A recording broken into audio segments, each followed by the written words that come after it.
प्रिय भक्तों, हर हर महादेव। भगवान शिव को काल का काल महाकाल कहा गया है। साक्षात मृत्यु में भी उनका सामना करने का साहस नहीं है। वे मृत्युंजय हैं, अविनाशी हैं, आदि हैं, अनंत हैं। भगवान शिव इतने भोले हैं कि वे अपने भक्त की पुकार पर दौड़े चले आते हैं, उसे मनचाहा वरदान देते हैं और उसके मनोकामनाओं की पूर्ति भी करते हैं। आज आपको लिंग पुराण की एक कथा के बारे में बताते हैं, जिसमें काल को भगवान शिव ने प्राण दान दिया और अपने भक्त के विश्वास को टूटने नहीं दिया। तो आइए सुनते हैं। भगवान शिव के परम भक्त श्वेत मुनि पर्वत पर एकांत में अपने आराध्य का ध्यान करते और उनकी पूजा करते थे। वे कहते थे कि मृत्यु उनका क्या कर सकती है, उन्होंने तो साक्षात महाकाल की शरण ली हुई है। उनके आश्रम में शांति और आत्मविश्वास की पवित्रता झलकती थी। श्वेत मुनि अपने जीवन काल के अंतिम पड़ाव पर थे। वे मृत्यु से निडर होकर रुद्र संहिता का पाठ कर रहे थे।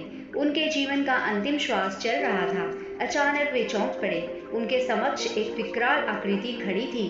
पूरा शरीर काला था और उसने काले वस्त्र धारण कर रखे थे। श्वेत मुनि ने अपने आश्रम के शिवलिंग को करुणा में होकर देखा और ओम नमः शिवाय का उच्चारण किया। उन्होंने शिवलिंग को स्पर्श किया और उस विकराल आकृति से पूछा कि तुमने इस पवित्र आश्रम को अपवित्र करने की हिम्मत कैसे की?